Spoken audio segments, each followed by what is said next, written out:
இந்தியர்களின் இதய குரல் மக்களோசை. அரசாங்க ஊழியர்களுக்கான உத்தேச சம்பள உயர்வை நாடாளுமன்ற உறுப்பினர்கள் தடுக்க மாட்டார்கள் என்று மடானி அரசாங்கம் நம்புவதாக பிரதமர் டத்துஸ்ரீ அன்வார் இப்ராஹிம் கூறினார். இது அன்வாரின் பரிந்துரை என்று மக்கள் கூறுகிறார்கள். நாடாளுமன்றத்தில் அது நிறைவேறப்படாமல் போகலாம் என்றும் சொல்கிறார்கள். இதன் மீதான மசோதாவை எந்த நாடாளுமன்ற உறுப்பினர் எதிர்க்கப் போகிறார் என்று நான் கேட்க விரும்புகிறேன். அரசாங்க ஊழியர்களின் பணிச்சுமை அதிகரிக்கிறது. 12 ஆண்டுகளாக அவர்களுக்கு சம்பள உயர்வு கொடுக்கப்படவில்லை. அவர்கள் மென்மேலும் துன்பப்படத்தான் வேண்டுமா என்று அன்வார் கேள்வி எழுப்பினார். கசுமா, மித்ரா ஆகிய இரண்டும் இணைந்து மலேசிய இந்தியர்களுக்கான திறன் திட்டங்களை அமல்படுத்த உள்ளன. இந்திய சமுதாய இளைஞர்கள் இதில் பயன்பெறுவர். இதற்காக 30 மில்லியன் ரிங்கிட் ஒதுக்கப்பட்டிருக்கிறது என்று பிரதமர் டத்தோஸ்ரீ அன்வார் இப்ராஹிம் அறிவித்திருப்பதை மனிதவள அமைச்சர் ஸ்டீவன் சிம் சி கியோங் வரவேற்றார். HRD காப் வழி கசுமா எனப்படும் மனிதவள அமைச்சின் இந்த திறன் திட்டங்கள் மித்ரா, அதாவது மலேசிய இந்திய உருமாற்ற பிரிவு, நிதி அமைச்சு ஆகியவற்றின் ஒத்துழைப்போடு அமல்படுத்தப்படும் என்று அவர் சொன்னார். திறன், வருமானம், தொழிலாளர் நலன் ஆகியவற்றுக்கு முன்னுரிமை வழங்கப்படும் என்றார் அவர். மகிழ்ச்சியின் உச்சத்தில் அரசாங்க ஊழியர்கள் திளைத்திருக்கின்றனர். அரசாங்கத்தின் சம்பள உயர்வு அறிவிப்புக்கு கிட்டத்தட்ட 12 ஆண்டுகள் காத்திருந்ததற்கு கைமேல் பலன் கிடைத்திருக்கிறது என்று ஜனவரி மாதம் திருமணம் செய்து கொள்ளவிருக்கும் துணை பொது உறவு அதிகாரி 26 வயது அனிதா மேரி மைக்கேல் தாஸ் குறிப்பிட்டார்.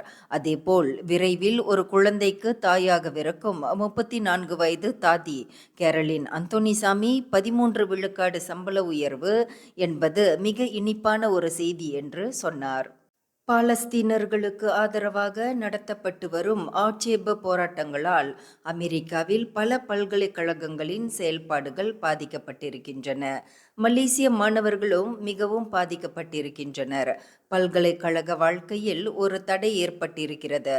பல மாணவர்கள் கேலியும் கிண்டலுக்கும் ஆளாகி இருக்கின்றனர். நாட்டின் பெயர்களை வைத்து அவர்கள் எள்ளி நகையாடப்படுகின்றனர். கடந்த ஒரு வாரமாக இந்த ஆட்சேப போராட்டம் நிகழ்ந்து வருகின்றது. ஆட்சேப மறியலில் ஈடுபட்டதற்காக நாடு முழுவதும் இதுவரை 1000 பேர் கைது செய்யப்பட்டுள்ளனர். சட்டவிரோதமாக அங்காடி கடைகளை வைத்து செயல்பட்டு வந்த 50க்கும் அதிகமான வெளிநாட்டவர்களுக்கு ஜொஹர் பாரு மாநகர் மன்றம் தலா 1000 ரிங்கிட் கம்பவுண்ட் விதித்தது. இரவு சந்தைகளில் ஜொஹர் பாரு மாநகர் முழுவதும் சட்டவிரோதமாக வியாபாரம் செய்து வந்த இவர்களின் பொருட்களும் பறிமுதல் செய்யப்பட்டன என்று மேயர் டத்தோ முகமது நூர் அசாம் ஒஸ்மான் தெரிவித்தார்.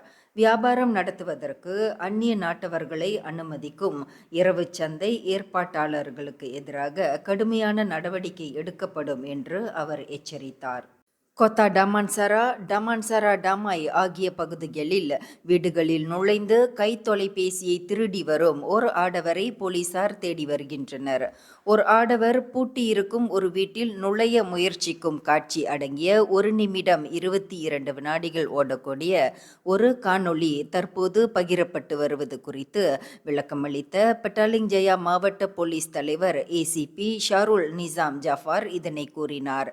இந்த ஆடவரை காண்போர் 03-79662222 என்ற எண்ணில் பெட்டாலிங் ஜயா போலீஸ் தலைமையக நடவடிக்கை அறையை தொடர்பு கொள்ளலாம்.